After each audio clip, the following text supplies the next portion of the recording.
I'm Aubrey Sitterson, and this is SKALD.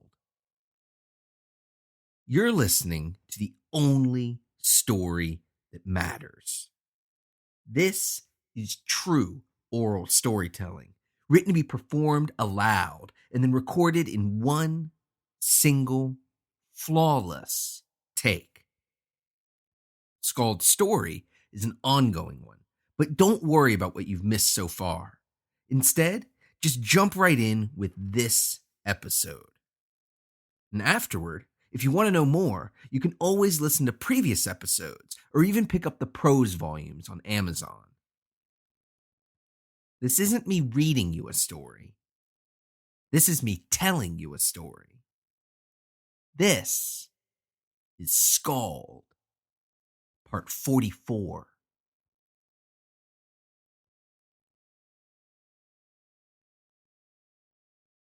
He looked out upon his work, and he smiled.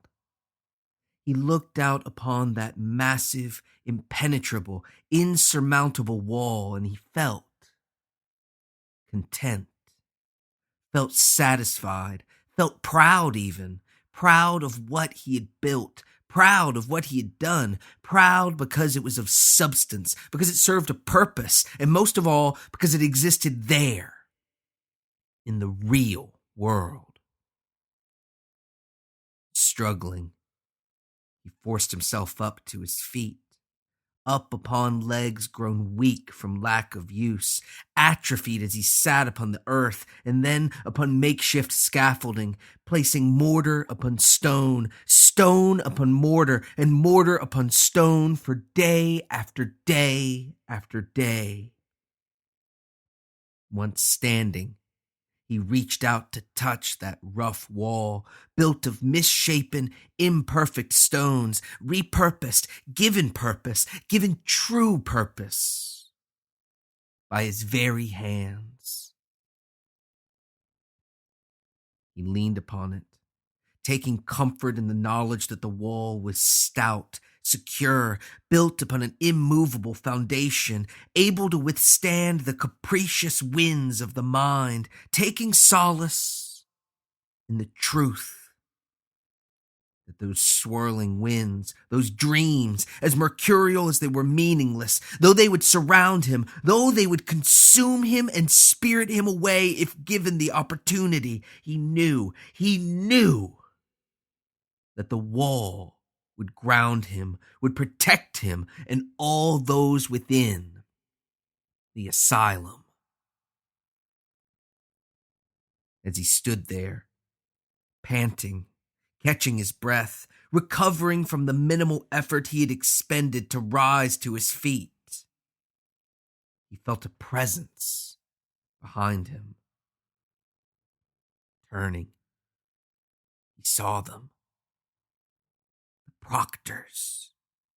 Those sweet, kind, well-meaning proctors, the ones who had stood by him, had refused to give up on him, no matter how much he fought them. Though he had been a rebellious malcontent, a narcissistic ingrate, they had never wavered in their commitment, in their dedication. Though they had to drag him kicking and screaming, they had refused to let him languish in that realm of dreams, refused to let him ignore the real world, refused to let him squander his potential. No, they'd gone after him, time and time again, though he punched, kicked, bit, and slapped them, though he spat in their very faces, time and time again they went after him and pulled him back down to the earth, returning him to reality. And it had been through no small risk, no small sacrifice on their part. Though they knew the importance of the real world, though they knew the ephemeral nature of dreams, especially when compared to the everlasting nature of stone, of mortar, of the asylum, of that which was real, that transient dream world was not without its temptations.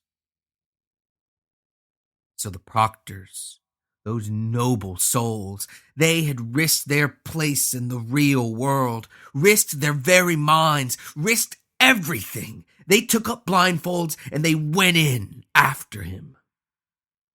They fought and they suffered. They suffered the unimaginable agony of imagined pain as they were ripped asunder. But they fought on, and they rescued him from the winds of his undisciplined mind, and they grounded him with the anchor, that holy plant, the divine salve of the mind, the crutch that eases the wise man's burden, the anchor. They had to compel him to take it, had to hold him down and force him to breathe in its calming fumes. But he had learned from them, and patiently they had taught him the truth. The anchor was nothing to fear. The anchor was to be savored, because as it hung around his neck, it tethered him to that which was real. It held him down. It kept his feet upon the ground. He smiled. He took what the smiling proctors offered him. A black, flickering candle in a small stone bowl brimming with that holy flora, ground and piled high. He lit the anchor. He breathed in deeply, allowing it to calm him, to soften the rough edges of his mind, to shelter him from his dreams and their unpredictable winds and whims. He felt the weight, soft, heavy, dull, and comforting, felt it settle down upon his shoulders, and he breathed a sigh of relief. When he opened his eyes, unsure whether it had been a moment or a lifetime, the proctors were still smiling, but there was a sense of unease, concern, dismay, and even distress in their expressions. Puzzled, he went to speak, but it wasn't necessary. They had come to him for a reason. They needed his help. They needed one who had experienced the dream world firsthand, who had suffered its inconsistencies, had braved its madness, had reveled in its lack of substance. And they needed him now. Slowly, because it was difficult for him to move quickly upon his atrophied legs, he followed them through the courtyard. Glancing back over his shoulder, he smiled at his work, at the wall, the inner wall that surrounded the asylum, that would protect him and those like him from the terrors of freedom, from the sucking vacuum of a world without structure. He followed them into the asylum, through the pristine, gleaming, antiseptic halls, free from the detritus of the mind, the mental debris that he had allowed to plague him for far, far too much of his life. Down the hallways, past door after door. Some were locked, and others were left open. But he didn't look in. Not because he was scared, but because he knew exactly what they held. And besides, he was nearly out of breath. He kept one hand upon the wall as he staggered after the proctors, they who glided across the floor, waiting for him, patiently, as always. Steadily, they made their way through the asylum's hallways, twisting and turning again and again until they found themselves in the newest wing, the most recent of the never-ending construction. He found himself in one of the asylum's many outstretched tendrils, ever growing, ever consuming, staking a claim upon the world, upon the real world, building its defenses, marshaling its forces against those who would allow dreams, allow myth, allow fiction to chip away at it. They led him to one of the rooms, one of the wing's newest rooms, its door closed tight and locked even more tightly. The proctors stood on either side of the door, smiling morosely, eyes downcast, ashamed and filled with regret for what they asked him to do. They waited patiently. They were so patient, always so patient with him. They waited as he stood, bent over, hands on his knees, coughing and wheezing, struggling to catch his breath after their steady march through the compound. And he had recovered enough of his breath. He rose, and as he lifted his shoulders back up straight, the proctors lifted their heads. Though those patient, kind, caring faces still bore the sad smiles he had seen a moment before, now they also held something else. Pride. They were proud. They were oh so proud because he had done oh so well. He had been such a good boy. He had resisted the temptation of that meaningless dream world, the one where he had already wasted so much time. He had bound himself willingly, and that was the most important part. He chose to commit himself to something that mattered, to something real. But as they opened the door, opened it slowly and steadily, as he, head raised high, smile creeping across his face as he entered the room, what they were most proud of, what they were truly proud of, was what he would do next.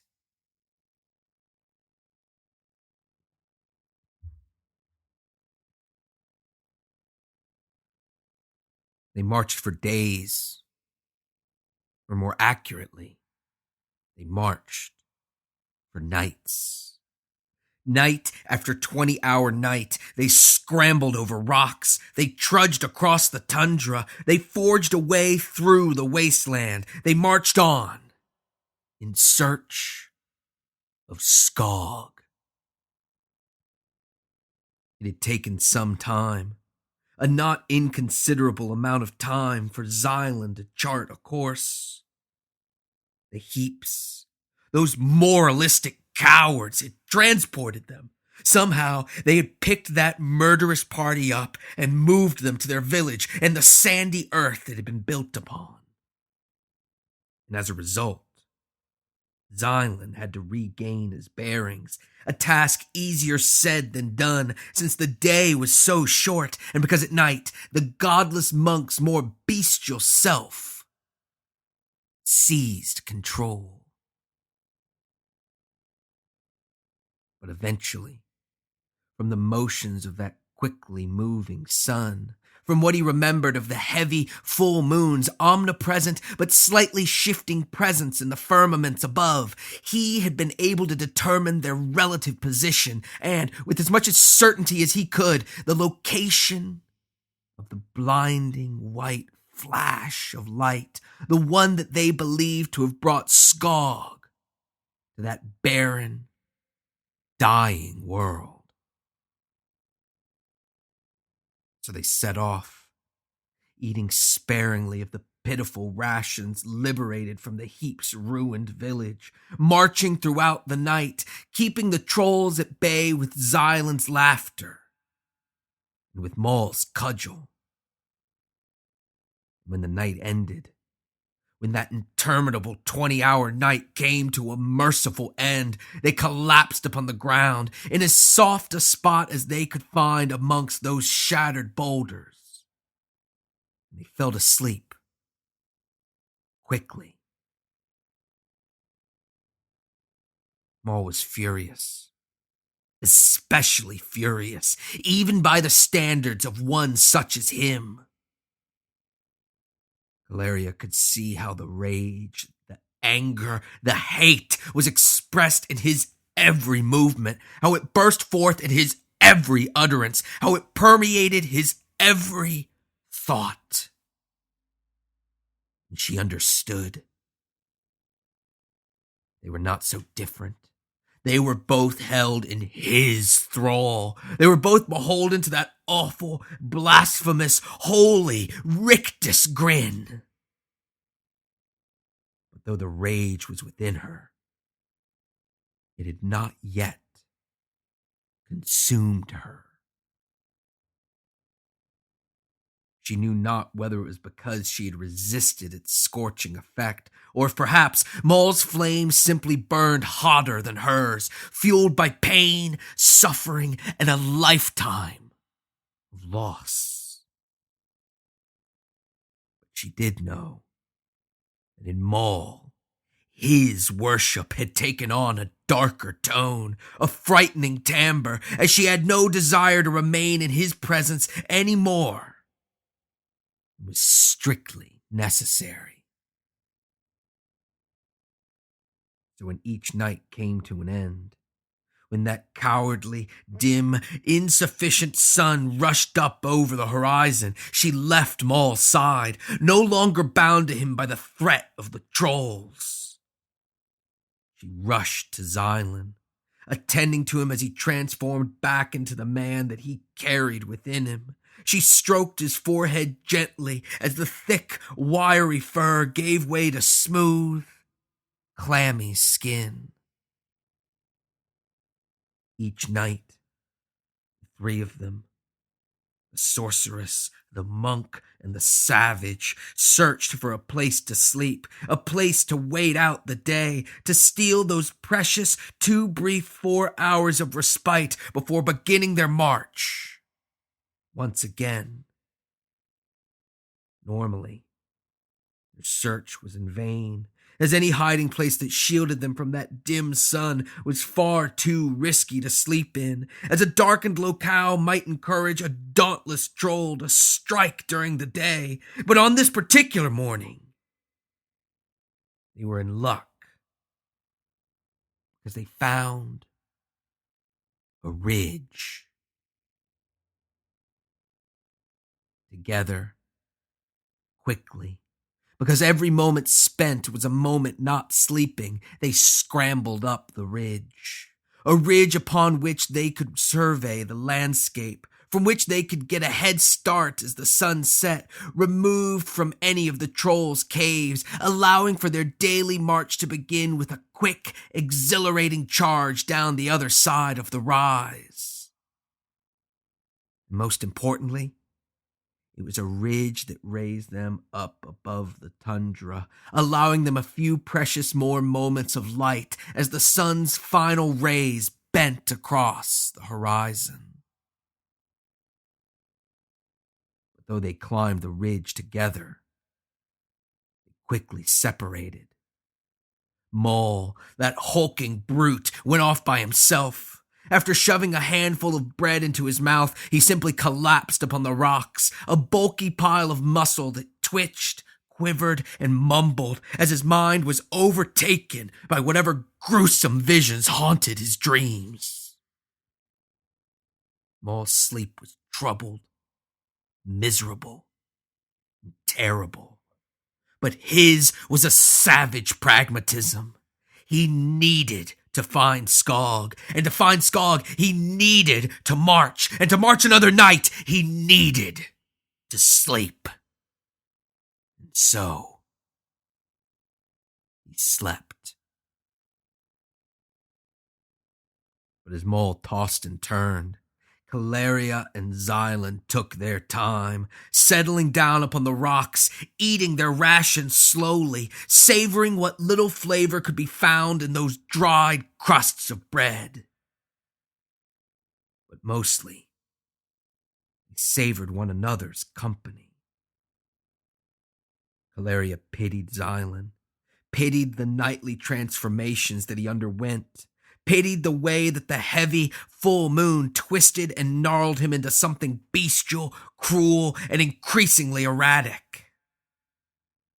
But in the daylight, that pity turned to something else, as she saw the man within the beast, the one that struggled not to do what was right, but to first learn what was right. The day, that shamefully short 4-hour day, was the only time that she had with Xylan, with the real Xylan. Though she knew that the time was best spent sleeping, she couldn't bear to toss away her only moments with that sad, tortured, noble man. And so each day, as Maul's grunts and fearful mumbles began to echo out across the landscape, Caleria and Xylan stole a few moments for themselves, a few moments spent talking, smiling, and if they could manage it, laughing gently, before closing their eyes to rest their weary bodies and their exhausted minds.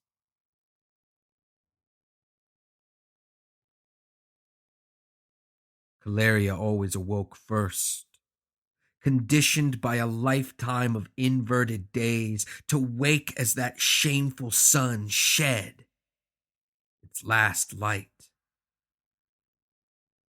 When she opened her eyes and sat up upon the ridge, she saw that Xylan had risen before her. Though he was still human, still under the effect of the sun's dim, bending light, he crouched upon the ridge like a beast ready to pounce, gazing out at the horizon with a steady, unblinking stare. Valeria went to him, placing her hand on his shoulder. She spoke softly. "What is it? Do you see something?" Xylan turned suddenly to face her, startled by her touch. And as always, Caleria gazed into his eyes, and for a brief moment she saw something else, something new. Beneath the panic, the fear, the anger, the hunger, and the creeping mirth that he struggled to choke down during the daylight hours, she saw concern, though she knew not for what. But as Xylan opened his mouth to speak, to give words to the concern that grew inside him, the day's last light trailed off behind the sun. And no sooner did that cowardly sun drop down behind the horizon than was Xylan taken, overcome, seized by his change. Caleria watched as she always did, kneeling nearby, but keeping her hands clear of Xylan's head as gnashing teeth stretched and twisted into snapping jaws. She looked on sadly, her heart aching for what the monk must endure, what he must suffer because of him, because of that hateful savage, that furious brute, because of... Is your dog ready to pick up the trail? Maul had come up behind her. He was able to move his bulk with an alarming stealth when the mood took him, and now he filled the air with a cruel, mocking laugh. Caleria winced, struggling to ignore the monster, refusing to give him the satisfaction of seeing her enraged. Though if she had her druthers, if Xylan hadn't asked her not to, she would see the savage, that self-proclaimed king, burn, even if it took every last drop of the holy, viscous liquid that filled her water skins. But she couldn't. She couldn't. Not yet. So she simply sat by silently, as Xylan completed his transformation and rose as the giggling scavenger beast that possessed him each night. Caleria went to him, but he ignored her as she ignored Maul, and she watched, puzzled, as that bestial monk scrambled back to the spot where he had crouched but moments before, staring intently out at the landscape. Valeria looked into his eyes, and she saw just what she had seen before. But now the concern was growing, becoming sharper, more acute, pushing everything else out of those big, black, empty eyes.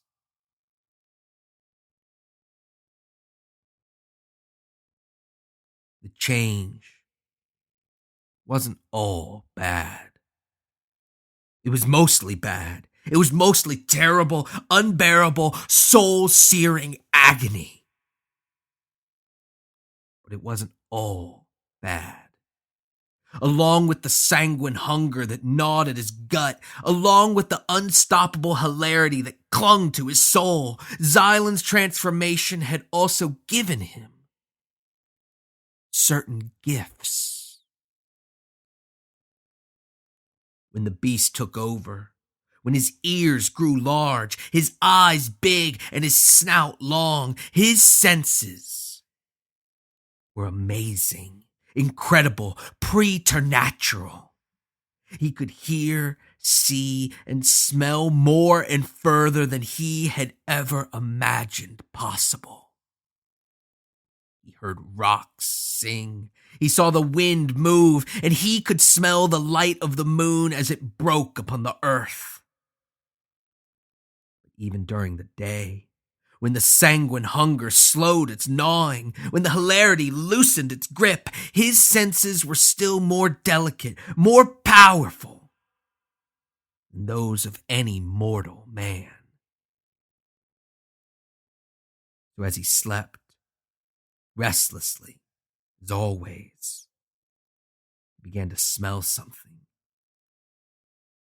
different, something unusual, carried to him on the cool, decaying winds of the tundra. But the sanguine hunger stoked. His eyes shot open, and his nostrils set to working, seeking out the source of that distinct but unidentifiable odor. He could tell that it came from the west. But that was all. So he sat in the position most comfortable to him, resting back on his haunches like the beast that he knew himself to truly be, and he gazed to the west, squinting against the dim rays of that quickly setting sun, willing his human eyes to summon up the acuity possessed by their bestial counterparts.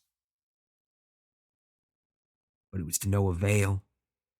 Try as he might, his eyes couldn't get around those bending rays, couldn't separate that dim light from the shadowy, broken tundra, couldn't find the source of that unusual smell.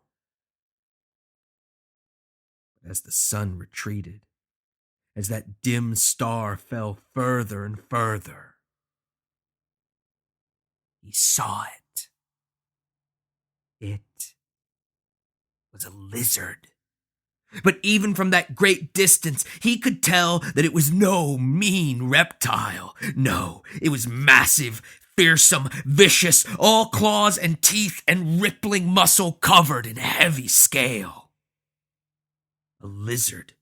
A beast, an animal, something that wasn't a troll. Here, in this broken landscape, in this barren tundra, in this forsaken place, life, albeit savage, but still a living, sentient creature that was yet untaken by the troll's disease. The trolls. He scanned the landscape as quickly as he could. He saw no sign of them, but there was still too much sun. He saw no trace of that churning green flesh, those nescient avatars of mindless destruction. But what he did see were shadows, twisting, shaking, growing within the caves that dotted that shattered tundra. Suddenly, the sanguine hunger in his stomach was joined by something else, something that his bestial nature sought to banish from his person. Concern. But before he could act, before he could do anything, he felt a hand on his shoulder, and he heard a gentle voice speak to him, softly. "What is it? Do you see something?" He turned quickly. It was Caleria, the sorceress. She had caught him unaware, his mind possessed by the sight of that thing, that lizard, that animal, that majestic creature. Caleria. She had to know. He had to tell her. She had claimed this world was devoid of life, devoid of any sentient, knowing, noble life, and overrun by the trolls. She hadn't even known of the heap's existence before they were taken by them. Caleria. She had to know that there was hope. He had to tell her. But as he opened his mouth to speak, the sun's final rays dissipated. He was taken, overcome, seized by his change. Each night, it was worse. He knew less. He saw less. He remembered less. The sanguine hunger rose up. The hilarity tightened its grip, and he was submerged in red. It was all he saw, all he heard, all he smelled, all he felt. It overwhelmed the senses he knew and flooded the ones he couldn't even name. He knew that Caleria was there. He could feel her presence. He could even hear murmured speech that, though bereft of all meaning, retained its mocking tone. But that sheath of pulsing red didn't leave him. It never fully left him. Not anymore. Not after night of soul-rending transformations. But it did dissipate. Slightly. Going from opaque prison to sheer confinement. So he clambered to his feet, placing all four paws on the ground, and he looked out through the red that enveloped his world. Gazed out exactly where he had looked before, staring, unblinking at the landscape, searching for the lizard, that massive, powerful, majestic creature. He smelled it more clearly than ever. He smelled the lizard's ancient power, smelled its putrid breath, heavy with raw meat, and he smelled the noble creature's fear. As though he could now see the beast, could see every single scale as clearly as if he stood next to the creature. He could also see something else. Trolls. The lizard was surrounded by trolls. Trolls that were different from any he had faced before. Trolls that moved with purpose and even the slightest hint of strategy as they circled the beast with chains and with collars, flinging themselves upon the lizard in frantic, self-sacrificing efforts to subdue it.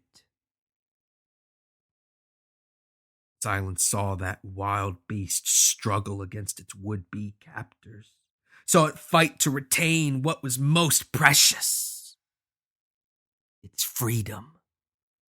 And as he watched, The lizard's travails spoke to him. The reptile's brutal crucible touched something at his core, something crucial to his very being, to the wildest, most bestial part of him.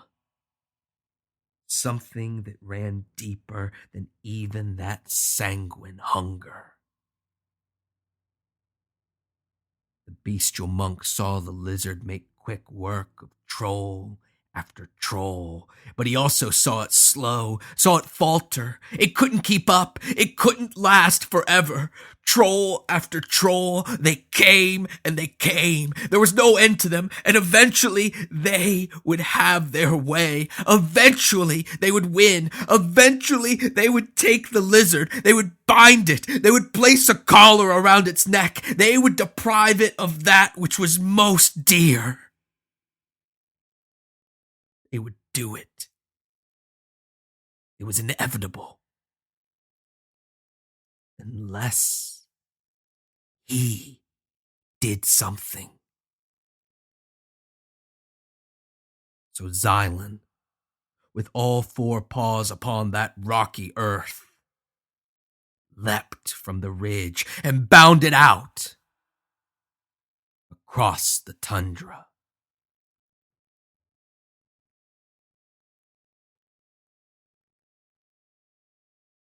If you've listened to SKALD before, I'm sure you've heard me talk about Patreon. It's a crowdfunding service where you can pledge small, monthly dollar amounts to help support the things you love. By going to patreon.com/SKALD, you can not only help me afford to keep this thing going, but also get some awesome rewards for yourself in the process. And that's exactly what Gary Faceman did. Of all the people who listen to SKALD each month, of the thousands of people, Gary is one of only 26 who put their money where their mouth is, plunking down some ducats to keep the show going strong. And Gary is one of the most generous, pledging $10 a month, which entitles him to a slew of rewards, including this here shout out. So please, go follow Gary on Twitter at Gary Faceman, GaryFaceman, and check out his Twitch channel at twitch.tv/Gary Faceman, spelled the exact same way, where he plays all kinds of different games, usually story-based ones, with lots of chat interaction and discussion. If nothing else, pop in sometime to thank him for helping to keep SKALD going. And if you want to get a shout out like this one, you have to head to patreon.com/SKALD. Of course, I would always love to hear from you on social media. I'm Aubrey Sitterson on Facebook, Twitter, Tumblr, and Instagram. Or hit up aubreySitterson.com for links to everything, including SKALD, my upcoming Street Fighter G.I. Joe comic book, my wrestling talk show Straight Shoot, bio, contact information, all of my social media, and more. I work pretty far ahead on SKALD, which means that it's tough for me to get topical. And as a result, I didn't get to comment on the passing of the late, great Lemmy Kilmister. There's not much I can say that hasn't already been said better elsewhere. So instead, I'm just going to implore you to go check out Lemmy's pre-Motorhead band, Hawkwind. Start with the album Space Ritual, as it's an amazing, trippy take on space rock, chock full of Elric references, and even spoken word performances by Michael Moorcock. It's great stuff, and it's been a big influence on me and my work, especially SKALD. Rest in power, Lemmy. Thanks for listening. I'll talk at you next week.